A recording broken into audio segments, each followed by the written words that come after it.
Hello everyone, this is Savita Chauhan. Welcome to Sunshine Classes. इस video में student हम discuss करेंगे chapter first geography class 10th resources and development. Previous video में student हम discuss कर चुके हैं टाइप्स ऑफ रिसोर्सेज। इस वीडियो में स्टूडेंट हम डिस्कस करेंगे डेवलपमेंट ऑफ रिसोर्सेज क्या होता है। सबसे पहले हम समझेंगे development of resources. That means आप रिसोर्सेज को डेवलप करना। अगर आपके पास नेचर ने अगर आपको गॉड गिफ्ट फ्री में कोई चीज़ें दी हुई हैं, ठीक है, तो ह्यूमन बींग उसको क्या करता है, एक्सट्रैक्ट करता है और उसको ट्रांसफॉर्मेशन कर कर एक वैल्यूएबल प्रोडक्ट बनाता है। जब जाके वो उसको यूज़ करता है तो वो क्या हो रहा है, यानी डेवलप कर रहे हो आप रिसोर्सेज को कहीं ना कहीं, जब जाके आपकी नीड सेटिस्फाइड हो रही है। तो ये कहलाता है डेवलपमेंट ऑफ रिसोर्सेज। यानी आप रिसोर्सेज को क्या करें कि वैल्यूएबल प्रोडक्ट बना रहे हैं और जिससे कि ह्यूमन बींग्स की नीड क्या हो रही है, कंप्लीट हो रही है। Resources are the vital for human survival as well as for maintaining the quality of life. हमें पता है रिसोर्सेज जो है वो एक ह्यूमन बींग के लिए कितना इम्पॉर्टेंट है और as well as for maintaining the quality of life.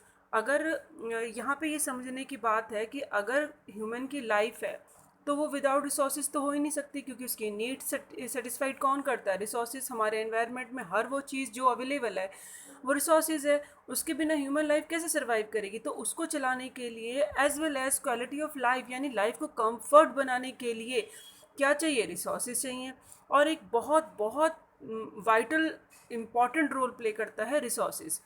It was believe that resources are free gift of nature. हाँ, हम या ये विश्वास करते हैं कि जितने भी रिसोर्सेज हैं एनवायरनमेंट में अवेलेबल हैं वो फ्री गिफ्ट ऑफ नेचर हैं, यानी नेचर ने दिया है। एयर है, वाटर है, या फिर हम एटमॉस्फेयर में देखें या फिर वाटर की लाइफ देखें, वेजिटेबल देखें, everything available in environment, that means gift of nature. As a result human being use them indiscriminately. अब परिणाम क्या निकल रहा है, ठीक है, फ्री गिफ्ट मिल रहे हैं। कई बार क्या होता है, फ्री की चीज़ हम ज़्यादा यूज़ करते हैं, अरे भाई फ्री में है, फ्री में कितना भी यूज़ कर लो। सेम ऐसे ही है, रिसोर्सेज हमें जब फ्री भगवान ने, नेचर ने दिया हुआ है, तो हम क्या कर रहे हैं, उसको बहुत ज़रूरत से ज़्यादा यूज़ कर रहे हैं, डिस्क्रिमिनेटली यूज़ कर रहे हैं और अंधाधुंध यूज़ कर रहे हैं। And this has led to the following major problem, जिसकी वजह से प्रॉब्लम भी क्रिएट हो रही हैं।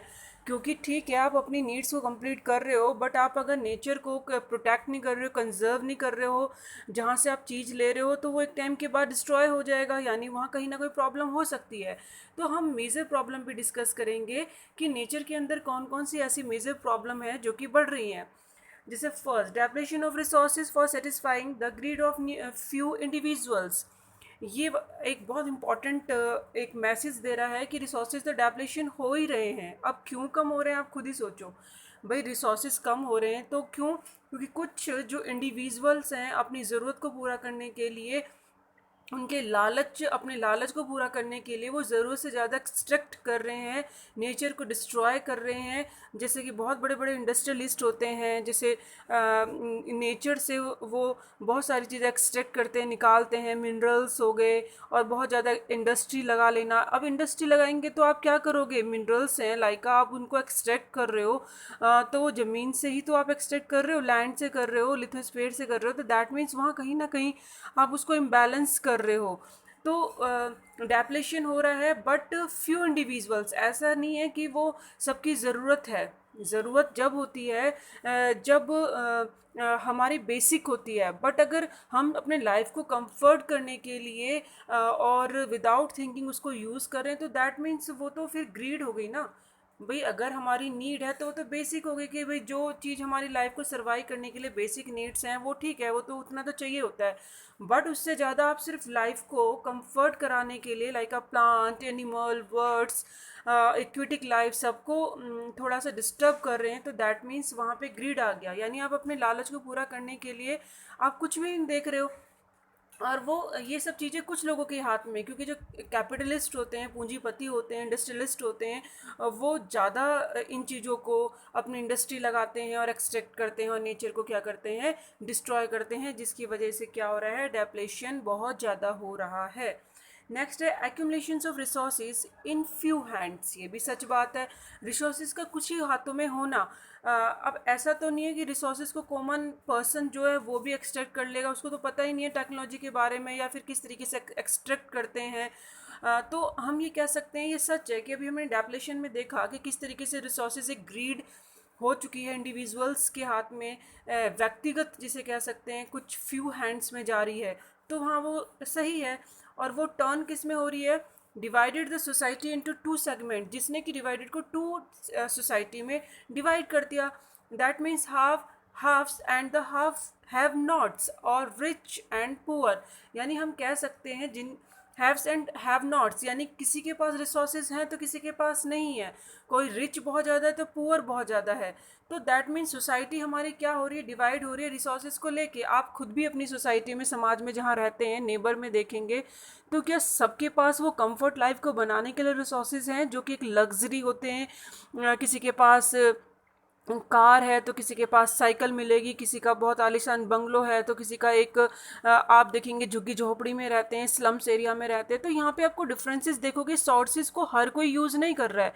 जो रिसोर्सेज हैं, नेचुरल रिसोर्सेज हैं, तो सबके सब थोड़े यूज़ कर रहे हैं। डीजल, पेट्रोल, जो हम पेट्रोलियम से एक्सट्रैक्ट करते हैं, तो क्या वो एक कॉमन पर्सन भी यूज़ कर रहा है? नहीं। तो वो तो कुछ लोग ही यूज़ कर पा रहे हैं जो कर सकते हैं। तो यहाँ पे ये कहने की बात हो गई है कि कुछ ही सोसाइटी के कुछ ही हाथों में रिसोर्सेज हैं जिसकी वजह से वो क्या हो रहे हैं, इकट्ठा हो गए उनके हाथ में, जिसकी वजह से वो डेंजर में चले गए हैं। I hope you understand student. आपको समझ आया कि मैं क्या कहने की कोशिश कर रही हूँ कि डेवलपमेंट ऑफ रिसोर्सेज क्या है, और जिस तरीके से ह्यूमन बींग ने रिसोर्सेज को डेवलप किया तो है अपनी नीड्स को कंप्लीट करने के लिए, बट इनडिस्क्रिमिनेटली उसको यूज़ करा और ये नहीं सोचा कि भाई हाँ इसके बैड इफ़ेक्ट भी हो सकते हैं और अगर हम इसको ऐसे ही यूज़ करेंगे। मेन आपको इनडिस्क्रिमिनेटली लर्न करना है वर्ड, उसी से आप बना सकते हैं इस पैराग्राफ को। डेवलेशन ऑफ रिसोर्सेज, आपको इसमें वर्ड ध्यान रखना है। कुछ ऐसे वर्ड होते हैं स्टूडेंट जिसको आप पूरे पैराग्राफ्स में से या लाइन में से एक्सट्रैक्ट करो, अपने माइंड में सेट करो, या फिर अपनी एक नोट बुक बनाओ, उसमें लिखो और देखो कि हाँ ये हमें पूरे पैराग्राफ का या पूरे क्वेश्चन का मीनिंग एक वर्ड में ही मिल जाता है जिससे कि आप एक्सप्लेन कर सकते हो। फिर है indiscriminate exploitation of resource has led to global ecological crisis such as a global warming, ozone layer depletion, environmental pollution and land degradation. ये भी सही है स्टूडेंट, क्योंकि ज़रूरत से ज़्यादा भी हमने देखा इंडिस्क्रिमिनेट एक्सप्लॉयटेशन हो रहा है रिसोर्सेज का, यूज़ कर रहे हैं। इंडस्ट्री आप देख सकते हैं यूएसए में सबसे ज़्यादा इंडस्ट्री हैं, जिसकी वजह से ग्लोब इकोलॉजिकल क्राइसिस सबसे ज़्यादा यूएसए की वजह से आ रही है, यूरोपियन कंट्री की वजह से है। क्योंकि वहाँ पे आप देखेंगे इसकी वजह से CO2 कार्बन डाइऑक्साइड बढ़ गई है, ग्लोब वार्मिंग बढ़ता जा रहा है। जो ऑक्सीजन है वो अब इतना हम देखेंगे कि वो ही लेनी हमें मुश्किल हो जाएगी, क्योंकि प्लांट के लिए हमारे स्पेस ही कम होते जा रहा है। प्लांटेशन तो हम सोच ही नहीं रहे कि प्लांटेशन करें, ग्रीन एरिया डिस्ट्रॉय करते जा रहे हैं और ये नहीं सोच रहे कि ऑक्सीजन हमें कितनी चाहिए। ओजोन लेयर डेप्लेशन होता जा रहा है, जो कि जो सन से जो रेज निकलती हैं बहुत ज़्यादा हमारे लिए डेंजर हैं, जिसकी वजह से कैंसर होता है, यूवी रेज हैं। तो अगर हम ओजोन लेयर डेप्लेशन हो रही है तो किस लिए वजह से हो रही है? क्योंकि हम वहाँ पे सैटेलाइट सेंड भेजते हैं अपने अपने, और वहाँ पे बहुत सारी ऐसी चीज़ें जा चुकी हैं जिसकी वजह से ओजोन लेयर में छेद हो चुके हैं, डेप्लेशन होता जा रहा है, और एनवायरमेंटल पॉल्यूशन तो हो ही रहा है। तो दैट मीन्स ये हम कह सकते हैं बहुत डेंजर है। क्योंकि आप देखो ओजोन लेयर में अगर डेप्लेशन हो रहा है तो पैराबैग्नी जो किरणें हैं, यूवी रेज हैं जो कि उसमें से निकल रही हैं, वो सीधा अर्थ में एंट्री कर रही हैं, हमारे कैंसर करती हैं, स्किन कैंसर। तो आप ये सोचो कि ह्यूमन की लाइफ के लिए क्राइसिस नहीं है क्या?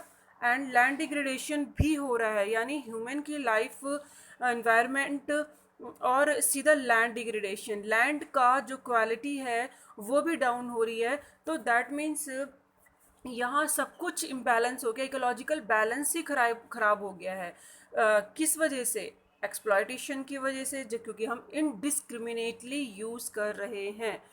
And inequitable equitable distribution of resources become essential for a sustained quality of life and globe peace।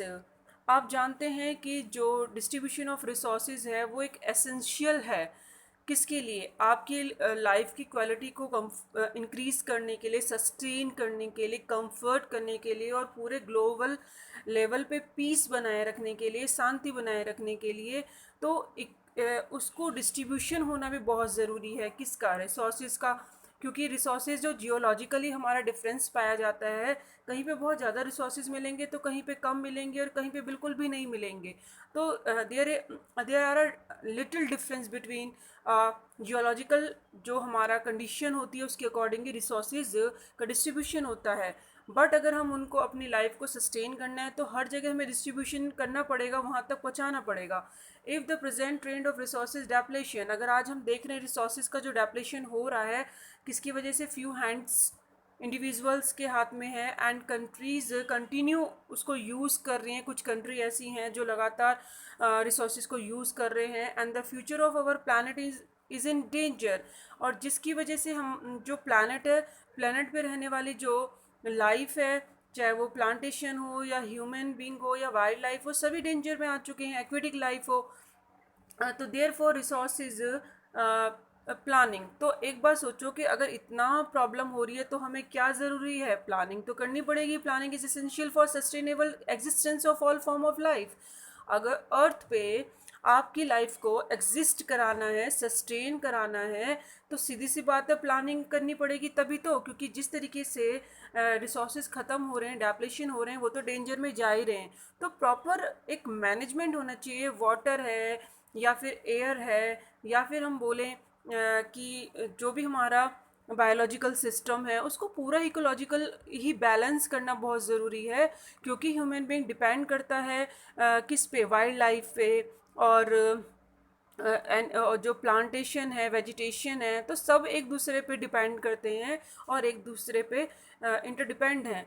तो अगर हम प्लानिंग आज नहीं करते हैं प्रॉपर, तो ऐसा नहीं है कि हम सिर्फ एनवायरनमेंट को ही नुकसान पहुंचा रहे हैं, क्योंकि एनवायरनमेंट में हम खुद रहते हैं तो हम अपनी लाइफ को सस्टेन नहीं करा पाएंगे। And sustainable existence is a component of our sustainable development. अगर अपनी अपनी लाइफ को एग्जिस्ट कराना है, सस्टेन कराना है, तो उसका कंपोनेंट क्या है, यानी सस्टेनेबल डेवलपमेंट। आप सस्टेनेबल डेवलपमेंट करो। अब सस्टेनेबल डेवलपमेंट क्या होता है, ये बहुत इंपॉर्टेंट क्वेश्चन है। स्टूडेंट आपने प्रीवियस क्लासेस में भी पढ़ा होगा और ये एग्ज़ाम में भी आता है। ये हम नेक्स्ट वीडियो में डिस्कस करेंगे सस्टेनेबल डेवलपमेंट क्या होता है। अब थोड़ा सा इसमें बता देती हूँ बस यही कि सस्टेनेबल एग्जिस्टेंस अगर आपको करना है तो उसका मेन कंपोनेंट क्या है, सस्टेनेबल डेवलपमेंट। यानी जो आप आज आप रिसोर्सेज को यूज़ कर रहे हैं, करो, जितना आपको यूज़ करना है करें, आप नेचर से लें और अपनी ज़रूरत को पूरा करें। बट आप एनवायरनमेंट को डैमेज ना करें, ठीक है, आप एनवायरनमेंट को डैमेज ना करें। और आने वाली जो जनरेशन है, फ्यूचर जनरेशन है, उसके लिए आपको उन्हें सेव करो, तो वो सस्टेनेबल डेवलपमेंट है। दैट मीन्स आपके पास जो सस्टेनेबल अगर आपको करना है, आपकी जो ऑल फॉर्म ऑफ लाइफ है, चाहे ह्यूमन बींग हो या वाइल्ड लाइफ हो, वेजिटेशन लाइफ हो, एक्वेटिक लाइफ हो, ये सबको एग्जिस्ट करना है, सस्टेन करना है, तो दैट मीन्स सस्टेनेबल को डेवलपमेंट करना पड़ेगा। यानी जो एनवायरनमेंट डैमेज हो रहा है हमें उसे कंजर्व करना पड़ेगा, simple is that. Okay, next video में स्टूडेंट हम डिस्कस करेंगे sustainable development. Thank you so much, keep watching, keep learning. अगर आपके कोई डाउट्स हैं तो आप कमेंट सेक्शन में पूछ सकते हैं।